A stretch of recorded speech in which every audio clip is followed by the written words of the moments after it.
when you're ready, I'll count you in. Sure. Okay, you can start in 3, 2, 1. Okay, I actually want to start by asking, I can barely see you, but who here has tried to grow a garden? Yeah, okay, and keep your hand up if it's been successful.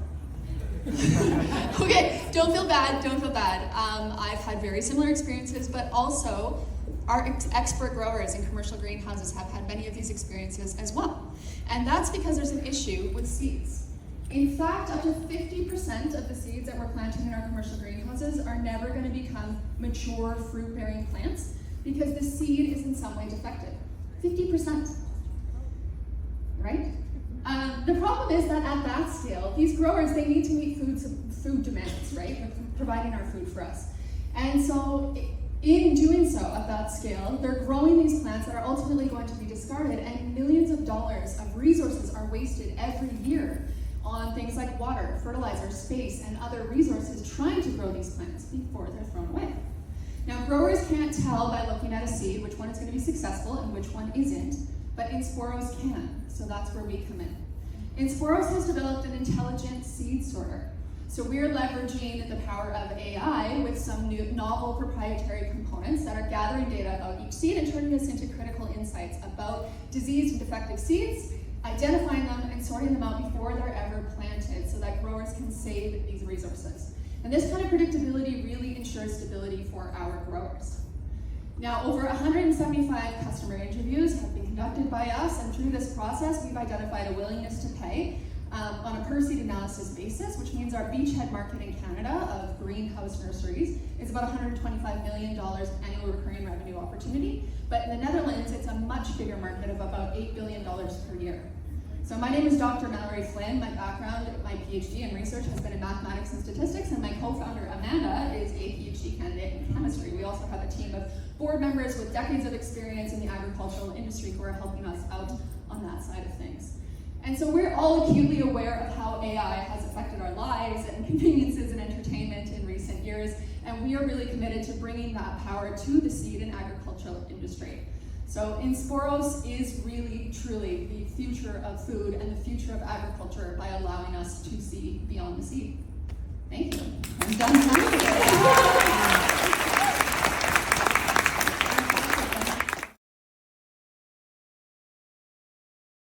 Happly.ai.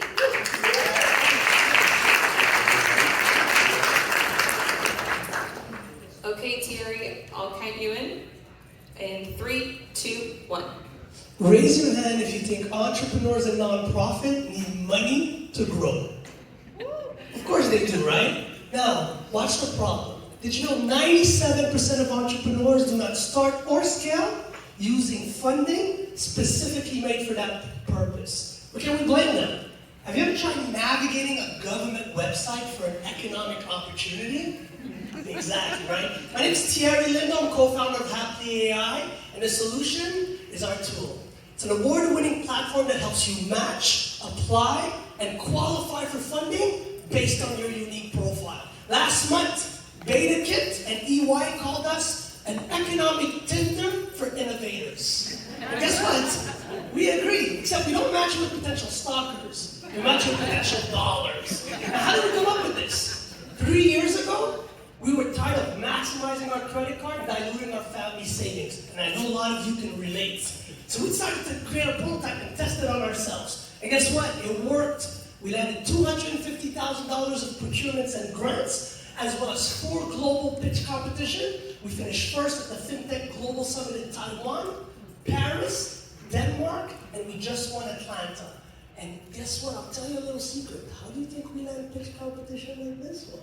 Now, fast forward to today, our growth's exponential. We have 62,000 users, of which 84% are either women, BIPOC users, and they've combined by themselves using our intuitive platform to land $70 million in non-dilutive funding, which has created jobs in their communities that they serve. We have 74,000 MRR, where 18 full-time employees completely bootstrapped. You know why? Because we run our platform on ourselves. And here's how it works. First, we create a profile. Second, we match you in real time with opportunities based on it. Last but not least, our patent pending one-click apply fetches your information and auto-populates any application process instantly. We're operating a $600 billion market just in North America alone. And guess what? Our industry's legacy. Traditional firm providing services and taking a commission off of what you make. We don't do that. We're a B2B and B2G SaaS with clients that believe in democratizing funding for all, such as Interact, BMO, RBC, AWS, Government of Canada, and we just signed a massive contract for procurement democratization for the island of Barbados. We just opened an office in Paris after 6 cities from France bid to have our companies there. We're just getting started, a team of people that have lived this problem. A bunch of AI geeks and data scientists. And at the end of the day, we are not solving climate change or curing cancer, but we'll be the funding platform that helps the change maker change your society. And we believe, just like everybody on the stage that pitched, that great ideas and amazing entrepreneurs should never have to chase money, but instead, money should chase them.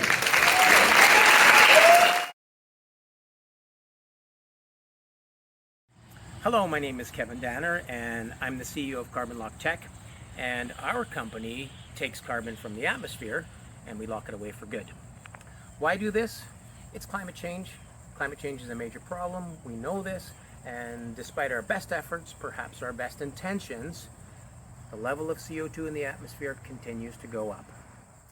But what if we could stop that? In fact, what if we could lower it? What if we could reverse climate change? Well, we can. And around the world, there are companies, innovators, researchers working on new technologies and systems to do just that. And that's what we do at Carbon Lock Tech. And we leverage the most valuable technology in the world for pulling carbon out of the atmosphere, photosynthesis. Plants pull down about 1/3 of our emissions each year, and they lock that carbon in their leaves and branches and roots and seeds. And that carbon ends up in our economy as food, textiles, fiber, building materials, and that's great. That's captured carbon.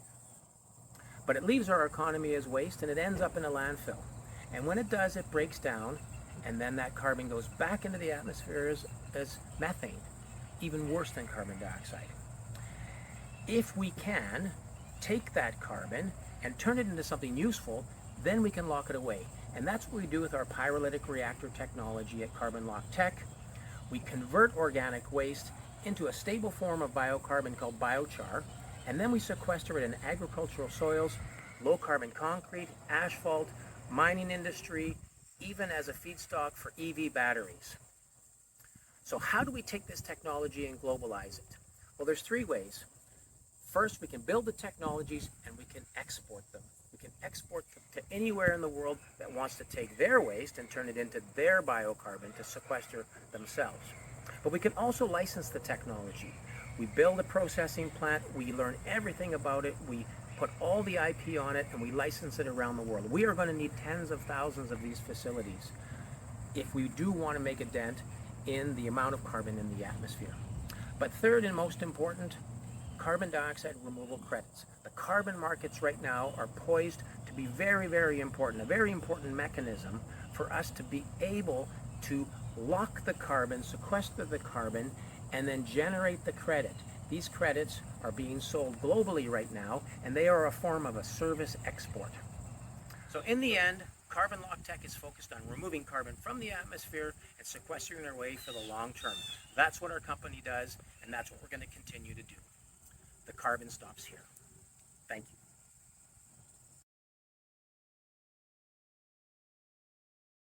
Asepha. So you can start in 3, 2, 1. Hi, everyone. I'm Dr. Eunice Wu. I'm a pharmacist and co-founder and CEO of Asepha. We are building the world's first AI pharmacist. Right now, there's a global shortfall of 15 million healthcare workers, creating extreme strain on current staff to bridge that gap.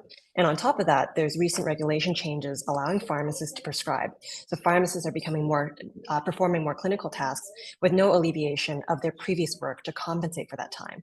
And especially with an aging population, this gap in resources is not sustainable.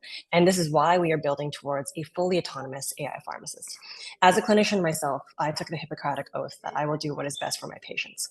But what happens when AI grows to become more accurate than that of a human pharmacist? And we will soon reach an inflection point where it'll actually become unethical to not use AI in practice. And the reality is we are actually closer to that point than we think. To build towards this vision, we've created a suite of AI clinical tools for pharmacists to streamline their workflows. And eventually we will have all these tools connect together to become a fully autonomous AI pharmacist. Right now, we offer our products as an API, which can be integrated into pharmacy software. It fits seamlessly in a pharmacist's daily tasks, providing tools that allow them to perform clinical services in a fraction of the time. For example, this can reduce the time of services such as medication reviews from 45 minutes per patient down to just 15 minutes per patient. Founding team is comprised of myself and my co-founder, John, who was a cloud developer at AMD, where he worked on Microsoft Azure and OpenAI offerings. We're also joined by a talented team and supported by industry leaders and AI research organizations. Our algorithm has outperformed ChatGPT and other algorithms on the pharmacy licensing exam by over 20% accuracy. The current addressable market is over 15.6 billion and steadily growing at an annual growth rate of 47%. We sell B2B to software companies that serve either patients, pharmacies, or pharma, and we earn revenue on a per usage basis with a monthly minimum spend, with most customers being mid-market and enterprise businesses. We're currently generating 120,000 USD ARR, expecting to close another 360 USD ARR in the next few months. We have over $3 million in contract value in our pipeline that we're unable to convert due to limited resources and small team size. So we're currently hiring at the moment to expand the team, about to go to Boston to close an international deal that this client serves around 80% of the US market, as well as 95% of the Australian market. Majority of our traction is inbound via LinkedIn and word of mouth, and we've spent $0 on outbound marketing. Although we are based in Canada, we are expanding globally at the moment, and we have a government-funded AI project in Canada for over $500,000 with two of the largest retail chains in Canada. We've only been operating for over 1 year, and we've gotten to this point on a very small pre-seed with a stable runway until Q2 of 2025. Our team understands both the technology and the problem space, and we're very passionate about creating a stronger healthcare system. So thank you for listening. Hello everyone, my name is Lirette, and I'm the CEO and founder of GrowDoc. So as we know, food is really important, and it's affected right now by wars, climate change, and there's a hidden issue, and it's called insects. They're causing more than $220 billion of loss globally, and they're accounting for as much as 40% of our world's crop loss each year. And how are farms mitigating that? Well, that's done with scouts walking through and diagnosing what the problem is, because these unchecked pest issues can cause massive damage within days. So as you can expect, somebody walking through with a pen and paper documenting things is not quite fast, and it's so slow that treatments are delayed and problems can expand really quickly. And their accuracy is also reliant on the expertise of the scouts. What we've done at GrowDoc is we have a mobile app and a web interface allowing them to track their notes, and as well as taking a picture, and with AI vision be able to determine what the cause is, and when it's a crucial problem, be able to deliver those alerts 10 times faster to key staff within the farm or the greenhouse. This helps them prevent infestation and keep an eye on their crops at all times. Our team, we've won multiple awards, top 30 under 30, top 20 under 40, and we've got a well-rounded team with 3 on our sales and marketing and 3 on our development and AI. As well, we're backed by leaders in international agriculture, and we've been in accelerators such as The Forge, NextAI, and Propel. We focused on collecting our AI vision data set from key universities and research colleges in Canada. We collected over 100,000 images, and we have over 95% accuracy in covering 42 of the most critical health problems. We focused on AI into making it as a brain and connecting with all sorts of potential devices, such as phones, cameras, drones, and robotics as we move in the future. Our traction so far, we've got 1 paid client, and we've got 23 trials ongoing right now with the largest greenhouses in Canada and the United States. We also have a foothold with resellers, allowing us to expand through Canada, US, and Australia. And we're also working on integration with existing software such as farm management system within the space.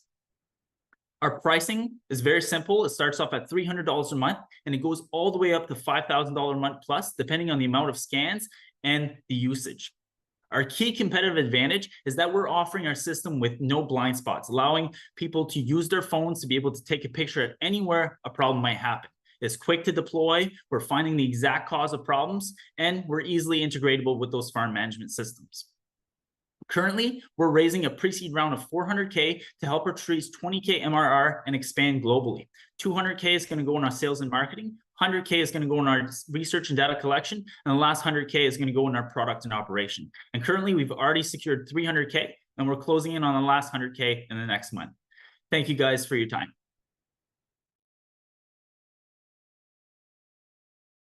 You a little countdown? Yeah. Okay. Have you ever seen a superhero movie where the hero has to pause the action for vital sign check? No, right? Well, our real life little superheroes, kids who are battling cancer, face this during their treatment every week. Hi, I'm Azadeh Dastmalchi, CEO and co-founder at VitalTracer, and today I'm presenting you VT Patch, patient remote monitoring for children in hospital and at home. Let me tell you about the journey of oncology child during their treatment in a hospital. So during their chemotherapy, it usually takes something between 2 to 10 hours, and nurse need to come each 10 to 15 minutes to check the vital signs for any infections or irregularity. And then after the treatment, they keep the child 24 hours in a hospital for monitoring purpose only. And guess what? They need to check it very frequently. And that's why today I'm presenting you VT Patch. VT Patch is a wireless all-in-one vital signs monitoring that goes with the ECG disposable ECG sticky, goes on a chest to measure all vital signs. And then it sends the data with the Bluetooth or Wi-Fi to their smartphone and then to the nursing station online platform. And of course, it can alert in case of abnormality. That's why they can send the child home 24 hours earlier. They are going to be much more happier child and parents. It's going to save lots of time and energy from the nurses and lots of money for the hospital. Right now, we are running our first clinical trial at St. Justin Hospital. Here is the Children's Hospital in Montreal, one of the best. We granted 3 patent, US and international patent regarding our innovation that we have it. And we able to raise $3 million non-dilutive government grant and loft money. Our technology has a uniqueness that we are protecting through the different national and international patents that can accurately measure all vital signs, especially the oxygen saturation for all skin color through the AI and the special sensors that we have it, and it can self-calibrate its tone. And this is addressing a significant challenge globally for health equity. And we are doing this under the supervision of FDA and Health Canada. We are started with a children market, children patient, which is our future. And our next milestone market would be senior and senior homes, that there is a huge need and demand for this innovation solutions.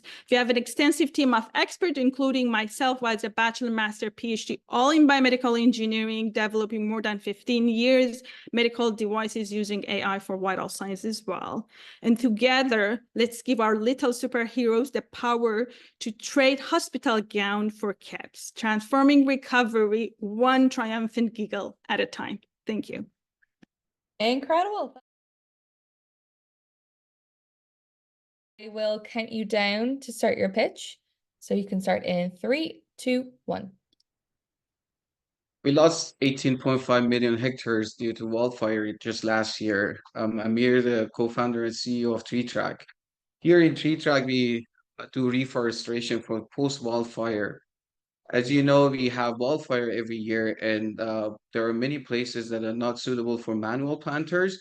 So we developed a seed pod, which I have one here, and we use drones to draw up these seed pods. We can turn any seeds to a seed pod. So biodiversity, what we offer, we drop a variety of shrubs and trees together for reforestation.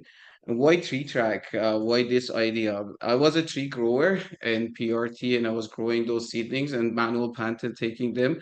From there, I found that demand is so high, and there are many places that it's not suitable, it's not safe for tree planters.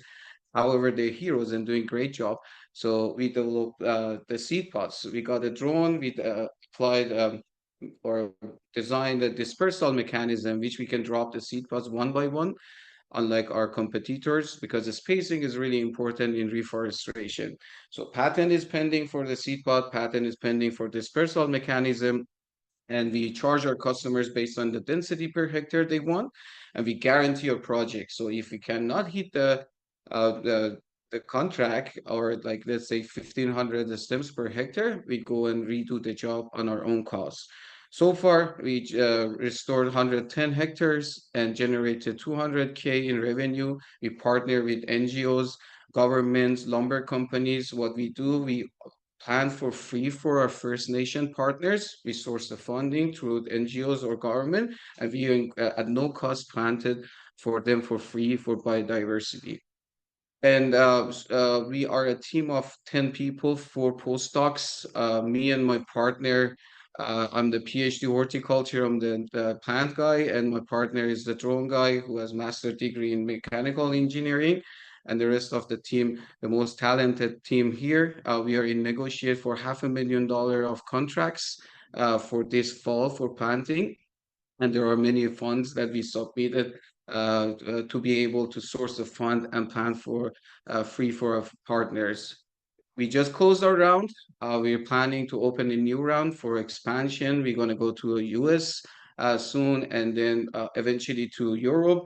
And what we are thinking, offering the reforestation services and also selling the seed pods when we completely de-risk it, so we can have different sites in different locations and produce seed pods either for selling to our customers directly the seed pod, or offering the reforestation services. The best time to plant a tree was 20 years ago. The second best time is today. Thank you so much.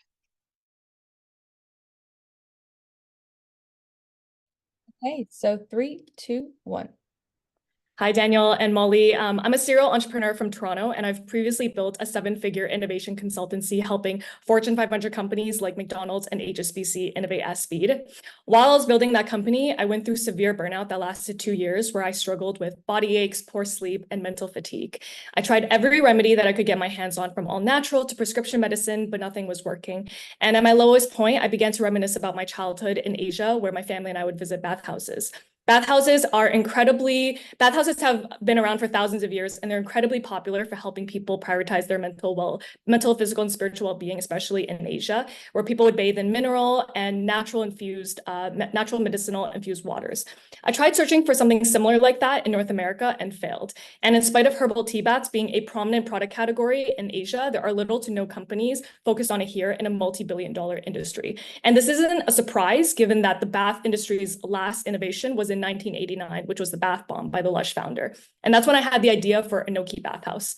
Inoki Bathhouse is a direct-to-consumer wellness brand that offers spa-grade tea bath experiences that emulate bathing in a tranquil bathhouse from continents away from the comfort of your own bath. So what that entails is we offer tea bath blends filled with fresh and aromatic tea, flowers, and botanicals that have various benefits that have been backed by thousands of years of natural medicinal science. And it also comes with a digital relaxation experience, which entails a guided breathwork and curated music. Although we're a bootstrap startup, and I've only started working on this full-time since last year, we have had a lot of traction. We've grown our revenue by 4x since last year, and we've generated over $650,000 to date. We have also done that all without ad spend, and it's because we've amassed a social media following of close to 300,000 followers across Instagram and TikTok. We were also selected by MasterCard out of thousands of small businesses for the innovative nature of our products for their $10,000 small business grant. And we recently signed on one of Canada's most luxurious boutique hotel chains to stock Inoki baths across their spas in Niagara-on-the-Lake. We're leading an entirely new product category in a very creative way, and we're making luxury spa experiences accessible and affordable in the process. We're focused on 3 winning advantages. The first is the quality of our ingredients and formulations. It took me a year to source, test, formulate, and I'm confident that we have the highest quality ingredients on the market today. And 2, our products are a 100% natural alternative to 99% of the bath products on the market today. We have no synthetic chemicals, added fragrances, artificial dyes, or skin irritating essential oils. And 3, we are a truly comparative alternative to visiting a $300 spa or flying to Japan to visit a bathhouse. If awarded, we would use the funding to fuel our growth by investing it into trade shows, paid ads, and new hires. Excellent. Sounds good. So 3, 2, 1. Synthetic fibers account for 8% of global CO2 emissions.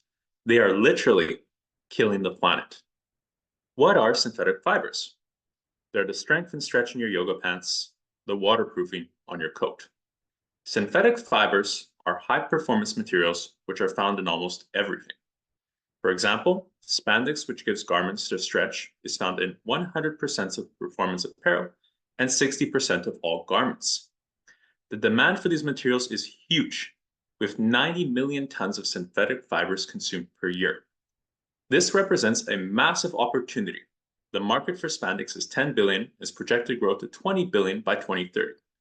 Other materials such as Teflon, polymers, and Kevlar have more modest markets of roughly $1 billion each, but can be sold at very high prices per kilogram. Unfortunately, the environmental impact is massive. With 4 million Olympic-sized swimming pools worth of water, 800 Hoover dams of electricity, and 1 billion gasoline cars worth of CO2 consumed per year. Fibers are also non-recyclable and non-biodegradable. Anything blended with spandex becomes instantly destined for the landfill. Our solution is the Hilo biomanufacturing platform, which converts waste to wealth. We have a two-stage bioprocess, which converts organic waste into high-value biopolymers and value-added co-products. Our materials are designed using our AI algorithm, which leverages our library of high-performance nature-derived polymers to design custom materials with tunable properties. Our technology uses a marine bacteria which grows extremely fast on garbage. This lets us use less water and energy than our competitors.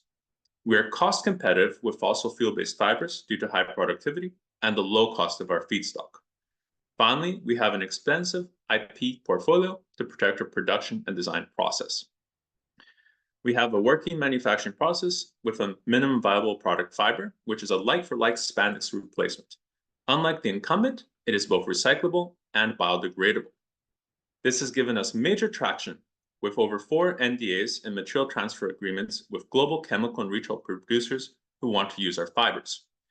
Our team consists of myself, a PhD in chemical engineering with extensive experience in patents and biomanufacturing, and Dr. Vikram Yadav, who has founded 2+ successful biotech startups in the field.